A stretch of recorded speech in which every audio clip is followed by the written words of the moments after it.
Verboro Domini Iesu Christe ex cruz, primus verbum, Iesus autem dicebati, pater dimittis noeni sciunti quiti faciunti.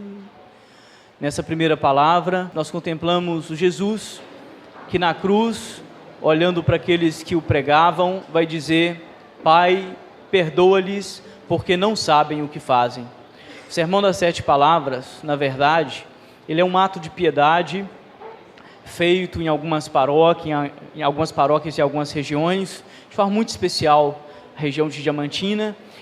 E essa piedade popular, ela é feita no sexta-feira à noite, como a gente está fazendo agora, antes daquilo que seria a procissão do Senhor Morto. Como nós não temos todos os costumes aqui, nessa paróquia nós a inserimos como final da nossa caminhada de Via Sacra. Nessa primeira palavra de Jesus na cruz, nós vamos meditar 7, nós somos convidados, meus irmãos e irmãs, a exercitar o valor do perdão. Então, cada palavra nós teremos um enunciado em latim, segundo a Bíblia, segundo o texto bíblico, este de Lucas 23, 34, e logo após uma pequena reflexão. Queria convidá-los nessa noite a fazer essa reflexão a partir da figura de Jesus, que sofrendo os flagelos e sofrendo tudo o que sofreu, ainda é capaz de olhar para os seus perseguidores e pedir ao Pai que os perdoe. Ontem nós ouvimos e celebramos a Santa Ceia, e na Santa Ceia nós ouvimos o canto de Tomás de Aquino, que convidava a gente a fazer essa conexão entre o Jesus humano e o Jesus divino. E a gente poderia repetir as frases, que se repetem por aí, e a gente repete essas frases assim demais, e a gente escuta muito. Quem perdoa é Deus, eu não sou Deus para perdoar, Foi fácil para Jesus perdoar porque Ele era Deus, mas nós não podemos esquecer que na cruz está presente, como na Eucaristia, a humanidade e a divindade de Jesus. É um homem sendo crucificado inocente. Então, no primeiro movimento, eu queria convidar vocês, mesmo neste momento de dor que vocês vivem ou estão vivendo, a refletir sobre o dom do perdão. Às vezes, depois que passa a tempestade, 3, 4 anos, que nós sofremos a ferida, está mais cicatrizado, é relativamente fácil dar o perdão. Mas no momento em que nós estamos sendo feridos, atacados, este perdão fica muito distante. Também queria retomar, para a gente passar para a segunda palavra, porque todos nós estamos bastante cansados, eu não vou delongar muito aqui.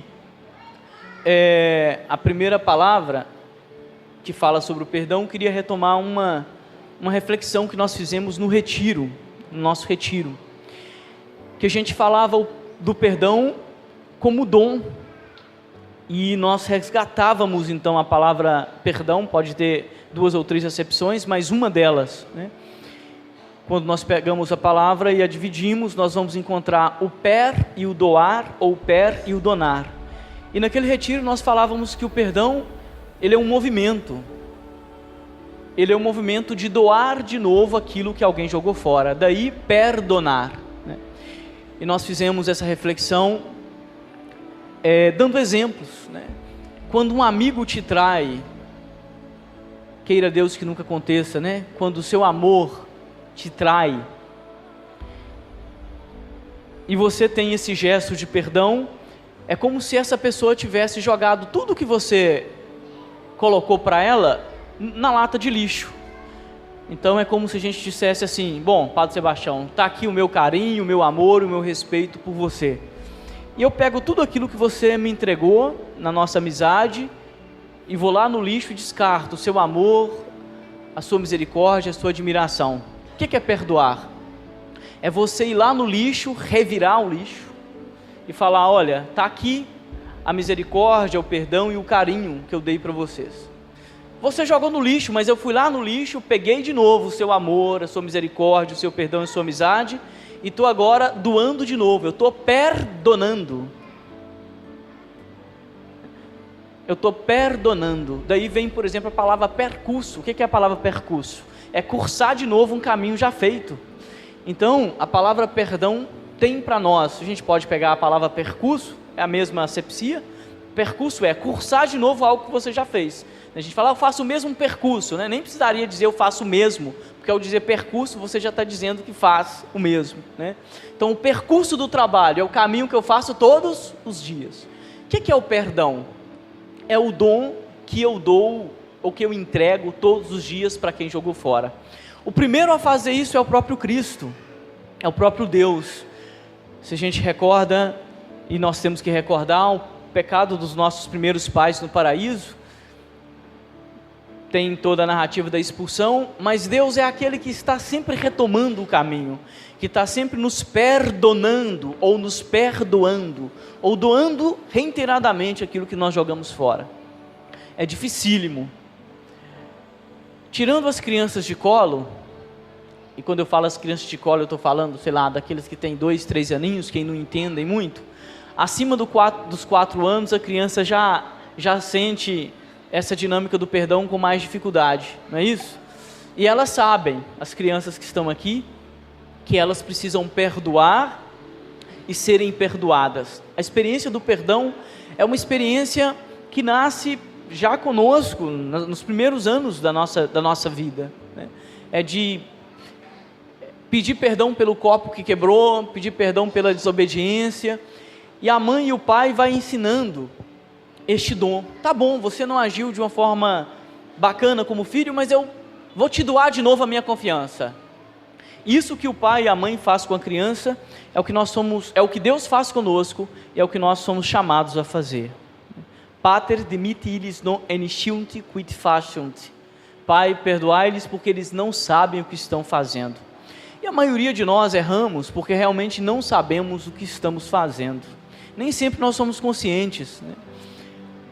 Aqui também a gente acaba colocando, né, nesse sermão um pouco os nossos exames de consciência, né? Quantas vezes nós dizemos palavras, né, que não são sadias e a gente não tem consciência naquele momento que a gente feriu o irmão, e nessas feridas nós nos distanciamos.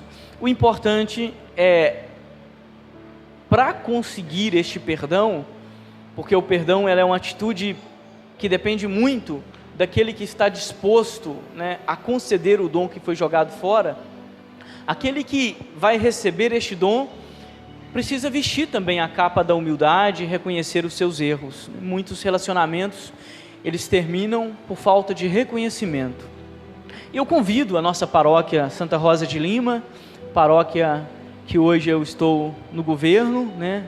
No governo entre aspas, né? Porque é Deus que governa a nossa vida, mas o padre, quando assume o título de pároco, ele governa essa porção do povo de Deus. Tenho a graça, né, de por enquanto estar com vocês, e eu convido vocês e as nossas pastorais a exercer o perdão.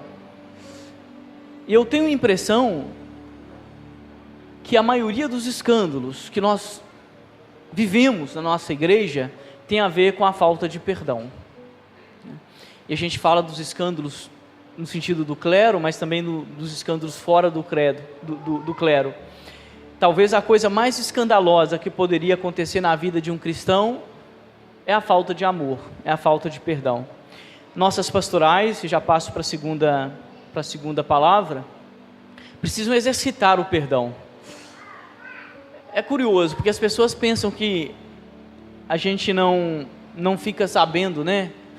Os adolescentes gostam de falar das tretas, não é isso? Está sabendo daquela treta? Pois é, o padre também fica sabendo das tretas pastorais, né? Quando não é um que conta, é o outro que conta, ou ele descobre, né? E é muito triste a gente ver pessoas no exercício do ministério com uma dificuldade para perdoar e para amar, que eu me pergunto se ela deveria estar naquele ministério. E eu estou falando de ministros da Eucaristia, eu estou falando de pessoas que estão na nossa liturgia, eu estou falando de pessoas que estão na nossa catequese. Então, isso é a parte chata de ser padre, né? A parte chata de ser padre é que às vezes o padre tem que ser pai, né? E como o pai admoesta os seus filhos, o padre tem que admoestar o seu povo, senão não está fazendo o papel de padre.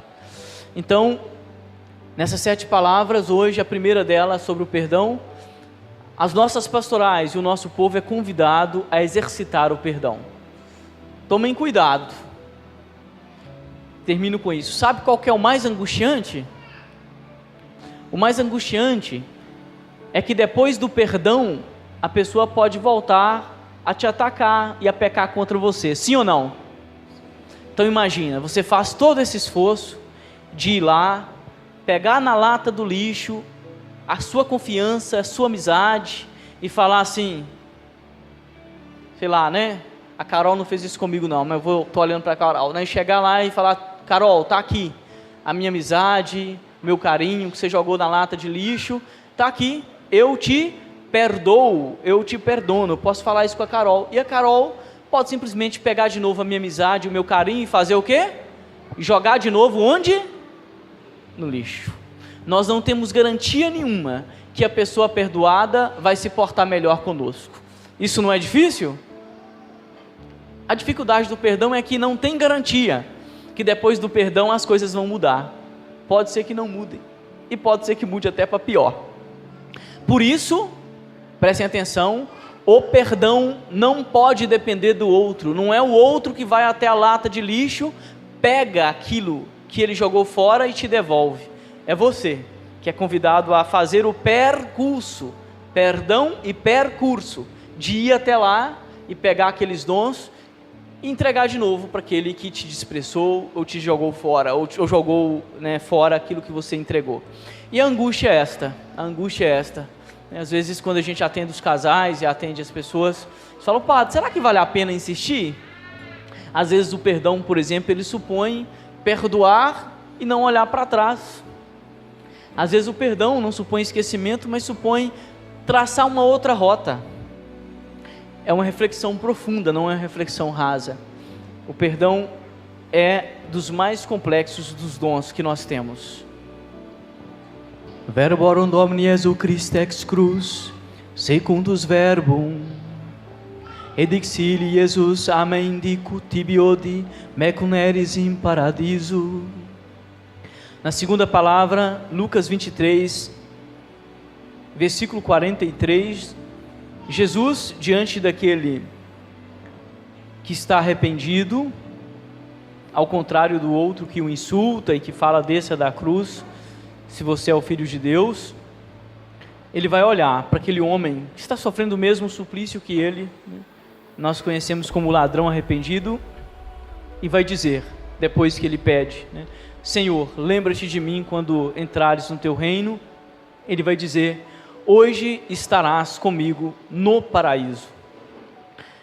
Nessa segunda palavra, eu não quero me delongar muito, só queria recordar de todos os nossos enfermos e de todas as pessoas que estão morrendo sem assistência religiosa, por falta de sacerdotes mesmo, a gente não tem tempo. Ontem uma amiga minha entrou em contato, eu não consegui ir. Hoje uma outra pessoa entrou em contato à tarde e a pessoa acabou falecendo e eu não consegui dar a extrema-unção. Mas isso acontece na vida do padre o tempo todo. O tempo todo.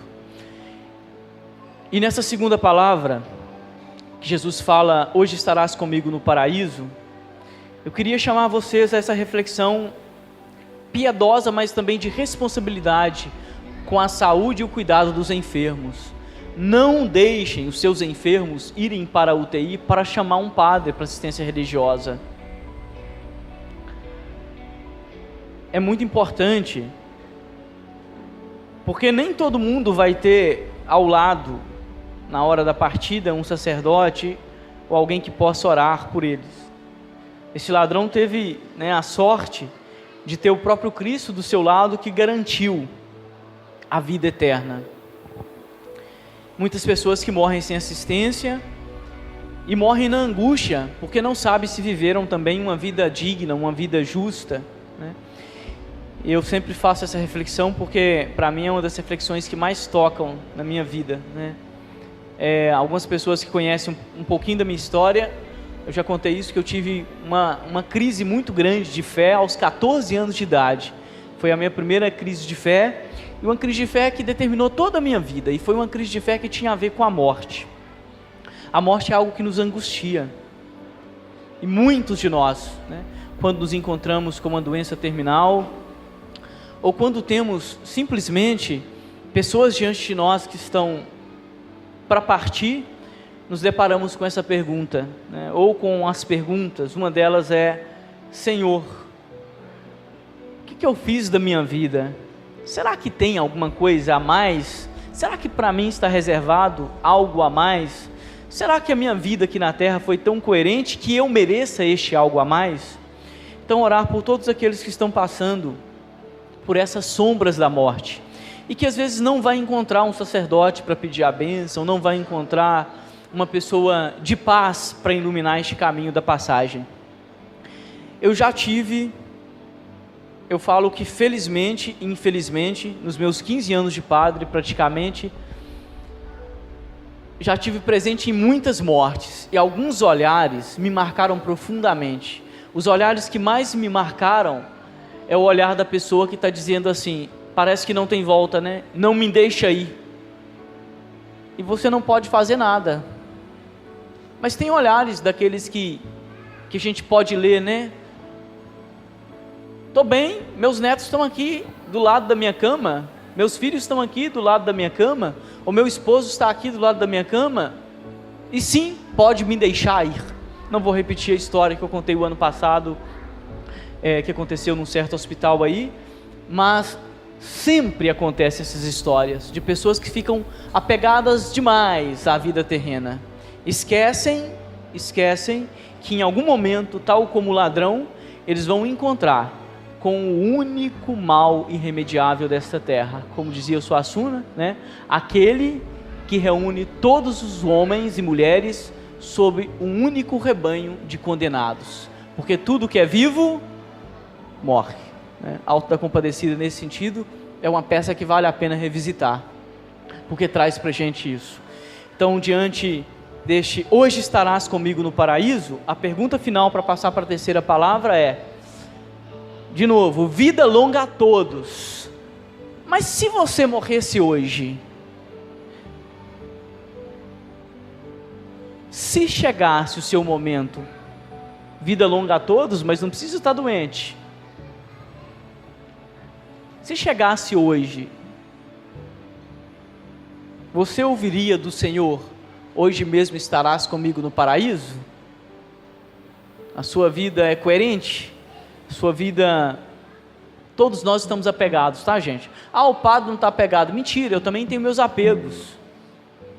Se o Senhor aparecesse hoje para mim, talvez também eu titubearia e pediria mais 3 meses. Nós estamos prontos para a oferta do paraíso? Porque todos nós queremos o paraíso, mas ninguém quer passar, né, pela dor da morte.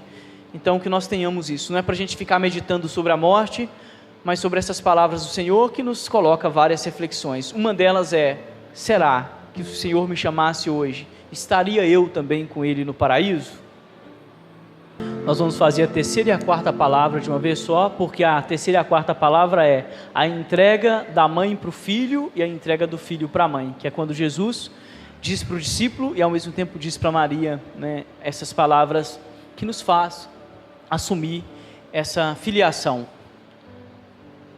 Verborum Domini Jesu Christi ex cruz, tertius quartus verbum, convidis est ergo Iesus mater discipulo statem quend eligibit discit, matre sue mulher et filius tuus, dende discipulo et mater tua, et illa ora septiem discipula in sua Dominus. Nessas terceira e quarta palavra está em João capítulo 19, versículo 26 e 27. É quando Jesus encontra, na verdade, é encontrado, a gente poderia dizer assim, né? Jesus é encontrado por Maria e o seu amigo, a gente chama de discípulo amado, aos pés da cruz. E esse sentimento, nós já estamos fazendo a terceira e a quarta palavra juntas, porque não tem como dissociar, não tem como fazer uma e depois a outra. Esse sentimento de Jesus, ele traz para a gente algumas reflexões. A gente poderia talvez ficar com 2 delas, para a gente não prolongar muito. A primeira de todas é a preocupação de um filho. de um filho que está olhando para uma mulher, que é sua mãe, desamparada aos pés da cruz, e que sabe que ela não tem mais ninguém por ela. Nós não temos relato da morte de José, mas José não estava vivo quando Jesus foi crucificado. Eu sempre brinco com as pessoas, não precisa ficar defendendo Maria. Maria não precisa da sua defesa, ela é a advogada. Maria não precisa que você defenda ela é a sua advogada. Tá? Mas tem alguns que defendem, tudo bem, né? Mas eu falo que a maior prova daquilo que é a filiação única de Jesus em relação a Maria é este capítulo 19 de João. Porque se Maria tivesse outros filhos, Jesus não teria que entregar Maria ao discípulo amado. Então é uma coisa muito... Os judeus, eles não têm a mente voada como nós. Nós temos a mente voada, a gente assim gosta de criar teorias, sabe? De pensar teorias e essas coisas. Os judeus não, os judeus são muito práticos. Então, se morreu o filho mais velho, quem assume a responsabilidade? O que vem imediatamente depois dele. Então é a dor de um filho que está vendo uma mãe desamparada e que por isso precisa entregá-la a alguém. E a quem ele vai entregar? Ao discípulo amado, que a tradição fala que é João, mas a gente gosta de pensar que é qualquer um de nós, desde que sigamos a sua palavra, mas na tradição diz que é São João que está lá. E ao mesmo tempo aproveitar para dizer algo para os filhos que estão aqui. Os filhos que ainda têm mãe e pai, porque tem muitos filhos aqui que não têm mais os seus pais, né? Eu, por exemplo, não tenho mais os meus pais.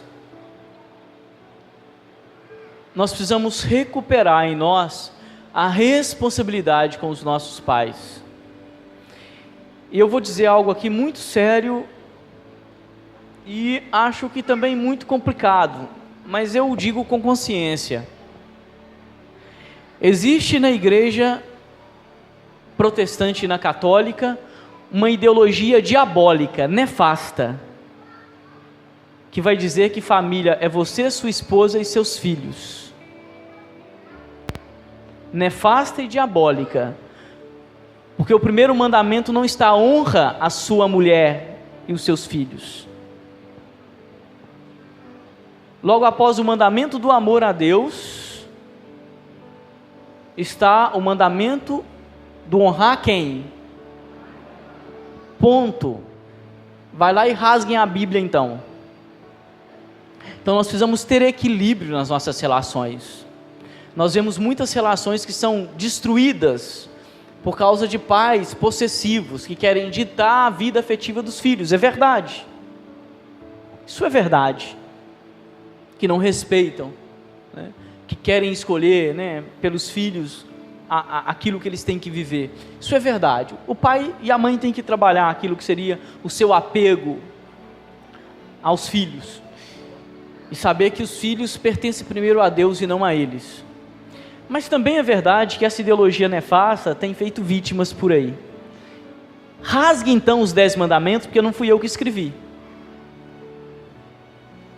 Na ordem hierárquica está honrar pai e mãe. E Eclesiastes vai dizer: meu filho, ampara teu pai na velhice. Aquele que ampara teu pai na velhice, ou teus pais, recebe o perdão de todos os pecados. Então tomem cuidado.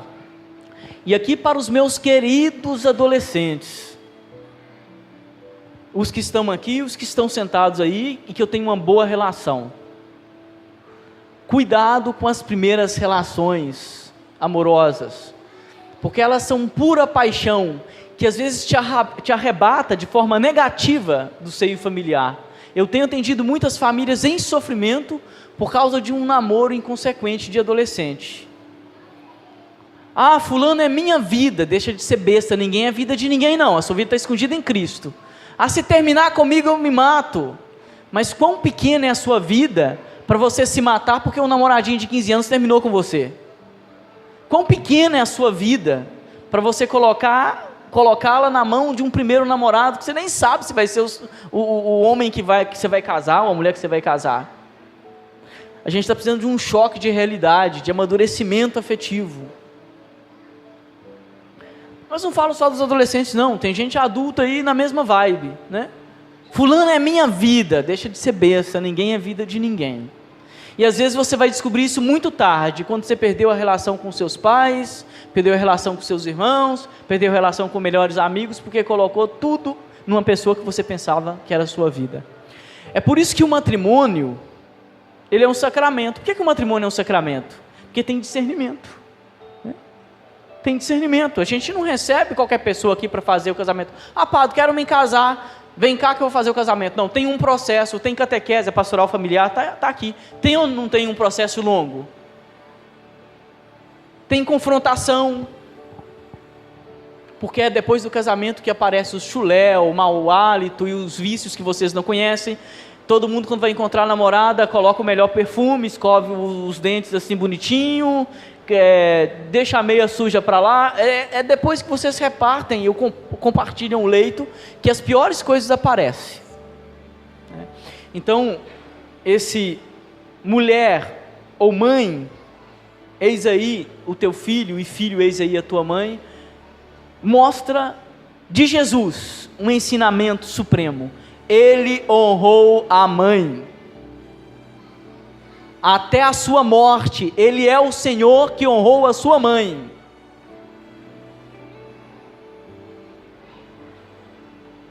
E é o exemplo. E não tem nada o que dizer mais do que isso. Então nós precisamos recuperar e lutar contra essa ideologia que para mim é nefasta.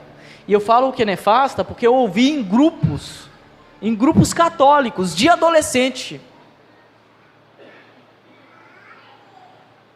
Nefasto, diabólico, porque destrona um dos mandamentos mais sagrados, que está pela Bíblia toda, que é o amor e o cuidado em relação aos pais. Faço uma ressalva para ir para a quinta palavra. Tem muitos pais que não são dignos deste nome. Não são poucos não, muitos pais, quando eu falo os pais no geral, que não são dignos de carregar o nome de pai, que causa muito sofrimento aos seus filhos. Não conheço nem um nem dois não, são muitos casos. Mesmo neste caso, o honrar pai e mãe prevalece, porque não é um mandamento filantrópico. Ah, ele fez, eu entrego de volta. O problema do cristianismo, o cristianismo não é troca. Eu amo só quem me ama, eu cuido só de quem cuida de mim, eu cumprimento só quem me cumprimenta. Não, o problema do cristianismo é que ele nos pede sempre mais. E é por isso que a igreja pode estar cheia de gente, mas de poucos cristãos. Porque é exigente. O amor de Jesus não é para qualquer um. Muitos pais não merecem este nome e levam este nome. Que o Senhor nos ajude a honrar os nossos pais e que ajude aos pais a serem pais, sobretudo pais. Verborum Domini Jesu Christe ex cruz, et nora nona, exclamavit Jesus voce magna, ditens, Eloi, Eloi, lama sabachthani, quod est interpretatum, Deus meus, ut quid dereliquisti-me. Então, pela hora nona, Jesus faz uma súplica em Marcos 15:34, que rende muitas especulações e nós não vamos ficar nela. Mas é aquela palavra famosa que vocês conhecem. Antes de morrer, um Jesus que, olhando para os céus, vai recitar um versículo bíblico de um salmo que nós recitamos aqui hoje e nós cantamos aqui hoje. Na verdade, está muito conectado ao canto de Isaías, que é o canto do servo sofredor. O livro de Isaías traz isso, que é: meu Deus, por que me abandonastes? Que nós falamos, né? Eloi, Eloi, lama sabachthani, Deus meus, ut quid dereliquisti-me. Esse grito de Jesus, ele revela no mínimo duas coisas. Por um lado, aquilo que é o real sofrimento de um homem na cruz. que também poderia se sentir abandonado, porque o abandono dos amigos pode ser encarado como um abandono de Deus. Não tem coisa pior do que ser preterido, do que ser abandonado. Grande parte dos crimes passionais, eu diria, grande parte mesmo, né? Eles acontecem por um sentimento de abandono. Quantas vezes vocês que já viveram um pouquinho mais, não fizeram a mesma prece para Deus? Oh, meu Senhor, por que fulano me deixou? Meu Deus, parece que o Senhor não aparece na minha vida. E às vezes reclamações que elas têm razão de ser. Eu sou um homem honesto, eu trabalho, eu levanto cedo, eu pego condução, eu nunca roubei da minha empresa, perdão pela palavra, eu tenho um vizinho pilantra, que não faz nada da vida, e ele tira 3, 4 meses de férias por ano, tem casa, carro, o melhor. Onde está o Senhor aí? E a resposta é: estou aqui não te deixando roubar, estou aqui não te deixando ser pilantra, estou aqui te mostrando que o carro, as viagens, as mansões, elas vão ficar. Estou aqui te mostrando que o essencial sou eu. Mas para ouvir essa resposta de Jesus, a gente tem que ter feito um caminho longo. A maioria de nós não conseguimos. A maioria de nós ficamos no: meu Deus, por que me abandonastes? Essa presença ignorada de Deus, né, da qual fala o Vitor Franco, que eu acho belíssima, é um dos dramas da nossa fé. Mas vocês estão autorizados, pela nossa própria humanidade, a repetir essas palavras, porque elas não são somente a súplica de um homem que está morrendo, elas são também as súplicas de um homem de fé, de um homem que, ao perguntar pela presença de Deus, de repente pela própria graça da pergunta, descobre imediatamente uma presença escondida, que acalma o seu coração. Agora, meus irmãos e irmãs, isso é uma experiência que a gente não transmite nos livros, isso é uma experiência que a gente não transmite num sermão das 7 palavras, e a gente não transmite isso na catequese, no sentido de que é só abrir o livro e frequentar a catequese que eu vou conseguir chegar a essa maturidade de fé, de encontrar Deus nas pequenas coisas. Não, essa é uma experiência de vida, que a maioria de nós vamos levar anos e anos para perceber. Tempo muito longo para perceber essa presença de Deus. E a gente vai sair aí pelas esquinas, pelos becos, na nossa cama à noite, gritando: meu Deus, por que me abandonou? Hoje de manhã nós recebemos uma notícia de um padre que foi amigo de alguns colegas aqui de Valadares, de Mariana, um padre jovem que teve um câncer na boca. Imagina, né? Para nós que trabalhamos o tempo todo com a boca e com a voz, ter um câncer de boca, né? E aí ele perdeu a língua, perdeu parte da língua, e ele teve que reinventar sua forma de pregar. É um padre da Arquidiocese de Mariana. Faleceu essa madrugada. Eu achei muito bonita a morte dele, né? Assim, causa um transtorno por causa do enterro que tem que ser no sábado, né? E o velório, a gente está celebrando a paixão de Cristo e ao mesmo tempo enterrando um padre que morreu na sexta-feira da paixão. Mas são mortes muito significativas, como a morte do Papa Francisco logo depois do domingo de Páscoa, né? Fez a sua Páscoa, a morte deste padre. E alguém falava da paciência dele quando perdeu metade da língua, porque o nosso ofício depende da nossa língua, né? Das bênçãos que nós proferimos. Então é claro que um padre sem a capacidade, né, de exercer o seu ministério, por aquilo que seria a voz, é claro que nós temos a comunidade, né, dos surdos mudos que a gente precisa também considerar e que não usa a voz para transmitir a palavra. É possível transmitir a palavra, né, sem a voz, nós sabemos disso, mas via de regra é a voz que nós usamos, né, tirando as exceções. Imagina a angústia deste homem. E alguém falava: olha, não reclamava de nada, sofreu o câncer de boca, perdeu a metade da língua, os dentes daquele jeito que vocês imaginam como que deve ter ficado, e faleceu hoje. Eu lembrava muito, né? Será que ele falou, meu Deus, por que me abandonaste? Como que ele viveu essa experiência?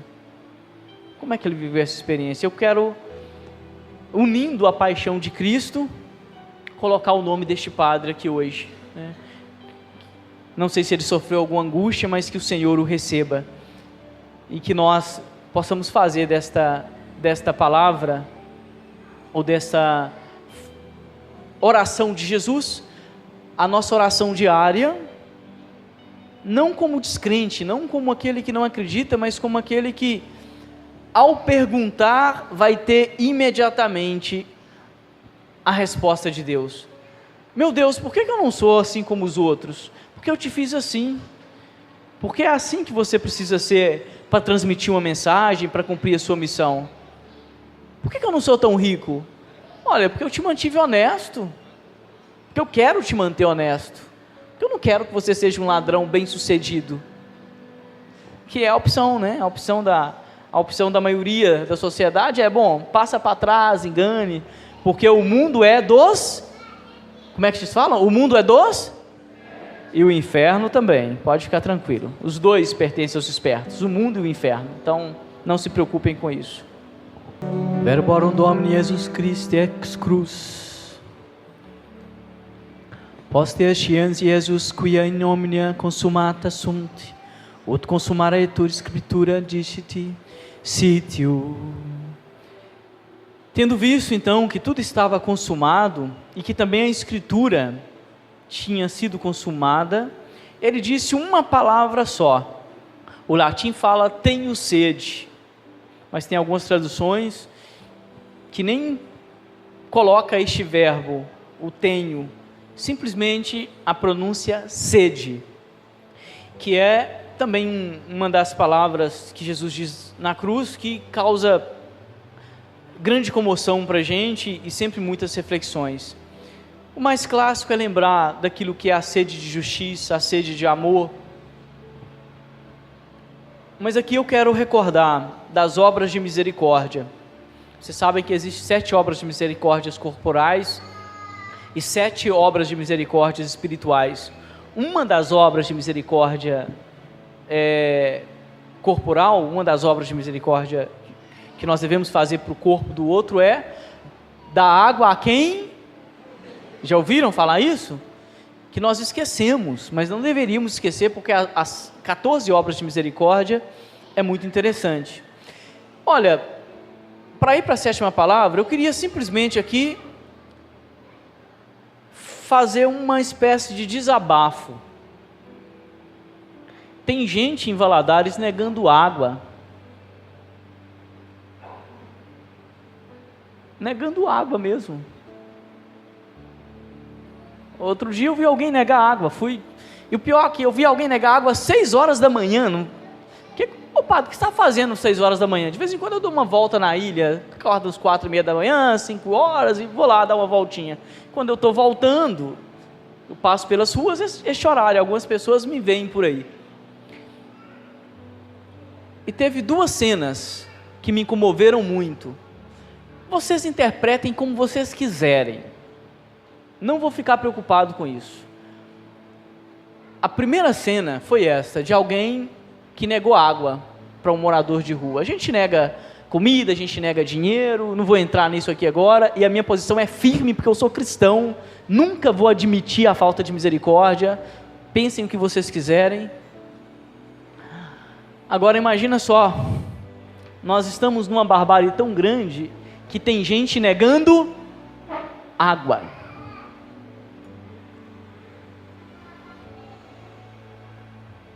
Nem isso foi negado para Cristo. Não deram água, mas deram outra coisa para ele. E tem relatos que falam que aquilo que deram para Jesus era uma espécie de anestésico, para ele não sentir tanta dor.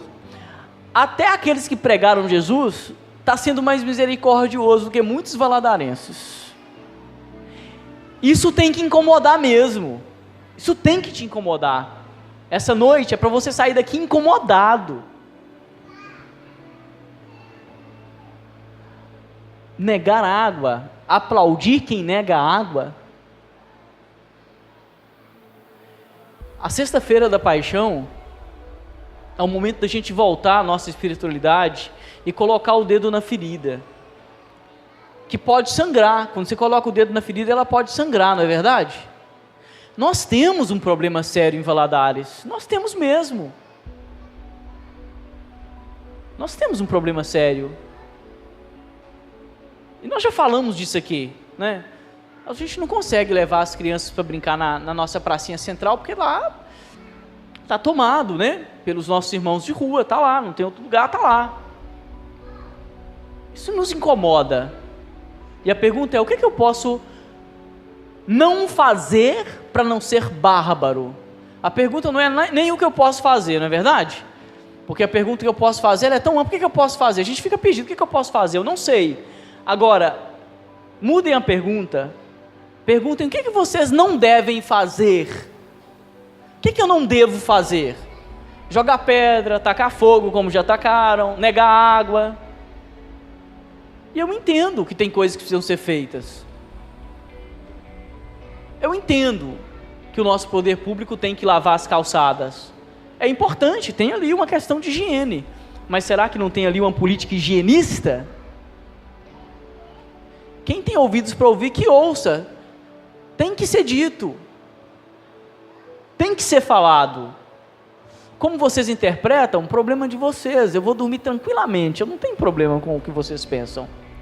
Eu prefiro que os homens pensem mal de mim, do que depois ter que encarar Deus e falar, devia ter falado, toquei no seu coração para falar, mas você teve medo, porque tinha algumas pessoas na Assembleia incomodadas, e aí você teve medo.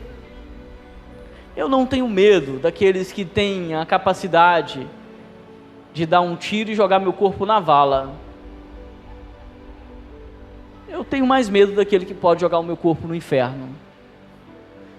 Mais do que perguntar o que eu devo fazer, nós deveríamos perguntar o que eu não devo fazer.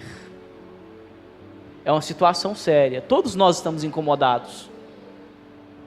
Todos nós. Mas esse Tenho Sede chama hoje para uma reflexão muito direta, que nós, igreja, não podemos deixar de fazer. Não neguem água. Não neguem água. Protejam-se, também não sejam bobos, não é isso? A gente tem risco de violência, um dia quase eu fui agredido, a gente tem tudo isso. Nós não estamos falando aqui que a gente está no paraíso não, tá? Não estamos falando que os nossos irmãos de rua são anjos e que eles não cometem nada, não. Mas são pessoas em situação de vulnerabilidade, que água não deveria ser negada. Aquilo que é necessidade básica, nós não podemos negar. E estamos negando. Porque nós somos maus? Não. Não acredito nisso. Eu não acredito que aqui está cheio de gente ruim, que de repente já fez isso. É o medo. Nós somos movidos por quê? Pelo medo. O medo de ser xingado, o medo de sofrer uma agressão física, o medo das pessoas passarem lá na rua e gritar um nome para você, o medo de ser agredido por terceiros. Por que você está dando dinheiro para essa pessoa? Porque o dinheiro é meu, dou para quem eu quero. Por que você está dando água para ele? Porque eu pediu, e a água é minha, eu dou para quem quero. E se você não faz, problema seu. Por causa de uma ideologia de X ou Y, é problema seu. Aqui é evangelho. E o evangelho é isso. Dá uma incomodada mesmo, sabe? O evangelho dá uma incomodada, a gente dá assim uma coçadinha de vez em quando, porque a palavra de Deus, ela é isso, é como uma espada afiada. Mais do que perguntar o que fazer, perguntem o que não fazer. O que não fazer para se tornar um animal, um bárbaro, um desumano. Essa noite, o Tenho Sede nos leva a isso. Última palavra. Verborum Domini Jesus Christi ex cruz, septimus verbum, cum ergo accepsite Iesum acetum, dixiti consumatum est, et inclinato capite, tradit spiritum tuo. Capítulo 19, versículo 30 do Evangelho de João, dizendo que Jesus, depois de dizer que tinha sede, vai olhar ao seu redor, não fala isso, mas a gente imagina, e vai dizer uma palavra simples que é: tudo está consumado. E neste tudo está consumado, ele entrega a sua missão ao Pai. E ali na cruz, não diria que nasce, mas continua a igreja naquilo que nós conhecemos a partir do Evangelho, com a sua missão. Nessa sétima palavra eu terminaria, mais do que com uma explicação exegética sobre isso, com um desejo. Como a sexta palavra foi uma espécie de denúncia, a última palavra é um desejo. Um desejo que às vezes me retoma aqui a quinta palavra para expressar esse desejo meu em direção a vocês. É um desejo que eu tenho visto acontecer em alguns casos, em outros não. Conectando com a quinta palavra, o desejo de que quando você estiver na hora da sua partida, ou se não precisa ser na hora da sua partida, quando você estiver lá com seus 70, 75 anos, 80, 90 anos, que você possa olhar para a sua vida sem arrependimento e dizer: tudo está consumado. Tenho problema de família? Tenho, mas tudo está consumado. Não me arrependo das coisas que eu fiz. Não deixei ninguém pelo caminho. Este tudo está consumado é Jesus dizendo: não deixei ninguém pelo caminho. Alguns fugiram, não foram até a cruz com ele. Mas ele pode dizer: tudo está consumado, porque realmente não deixou ninguém pelo caminho. Você tem deixado pessoas pelo caminho? Talvez essa sétima palavra coloque para a gente também o compromisso daqueles que entram na nossa vida. Os discípulos e apóstolos que fizeram parte da vida do Senhor não foram deixados pelo caminho. Ele conseguiu consumar a sua missão, levar todos a experiência pascal, experiência que reviveremos, estamos vivendo o tempo todo, mas vamos reviver de forma mais forte amanhã. Essa pergunta poderia ressoar na nossa cabeça uma vez mais: nós temos deixado pessoas pelo caminho? Às vezes, inevitavelmente, as pessoas vão saindo do nosso caminho. Algumas, pela graça de Deus, Deus tira pessoas dos nossos caminhos. Algumas porque nós tiramos o nosso caminho, algumas porque quiseram sair. Mas chegar à maturidade, olhar para o caminho e perceber que, via de regra, aqueles que quiseram permaneceram comigo porque eu não os defraudei, porque eu não os traí, é uma vitória. É a morte da avó, do avô, do padre, ou sei lá, de qualquer pessoa que fez um percurso de autenticidade. Tudo está consumado, é o que eu desejo que vocês possam dizer, não simplesmente na hora da sua morte, mas quando chegar um momento, né, em que você está mais aposentado. É tão bonito quando a gente vai visitar as famílias, essas famílias mais tradicionais, né? Está lá a avó ainda cozinha para os netos, está lá com 80 anos, mas ninguém tira do fogão, porque ela faz questão de fazer pelo menos um prato, né? E a gente vê no olho daquela mulher a frase de Jesus: tudo está consumado. E a gente escuta: padre, se eu morresse hoje, eu morreria feliz, fiz o que eu devia ter feito. Encerro esse sermão, mas eu encerro reforçando isso. Uma palavra que eu disse faz umas 2 semanas. Não sei porquê, mas um aluno perguntou para mim, numa aula que não era de teologia, não tinha nada a ver com teologia, sabendo quem eu era, falou assim: ô professor, qual que você acha que é o maior escândalo que pode acontecer na vida de um homem? Não estou falando na vida de um padre, mas eu sabia que queria falar na vida de um padre, né? sei lá, né? As várias coisas horríveis que poderia acontecer e que acontece, né? E que envergonha o coração da nossa igreja, que nós temos que retomar.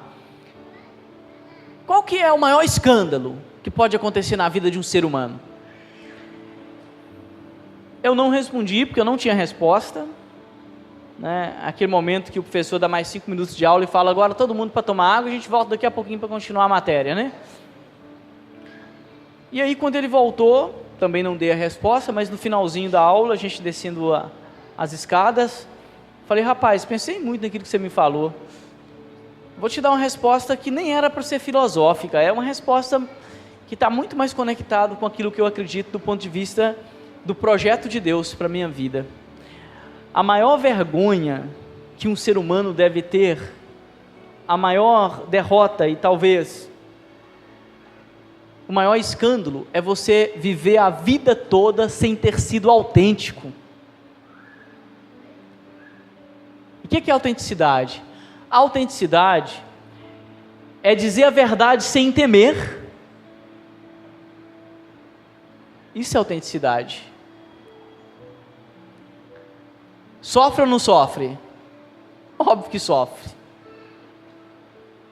E aí, nós ficamos com isso. A maior vergonha é você chegar no final da sua vida e não poder falar, tudo está consumado. Sabe por quê? Porque você foi pilantra, canalha, enganou, roubou, provocou mortes, não foi verdadeiro, sempre estava do lado mais confortável, sempre seguiu aquilo que era mais confortável para você. Aí chega aos 90 anos, você não vai poder falar tudo está consumado, porque viveu a vida toda covardemente, sendo um covarde. O maior escândalo da vida de uma pessoa é ela não ter cumprido o papel que o Senhor deu para ela, seja o papel de pai, de padre, papel de professor, sei lá.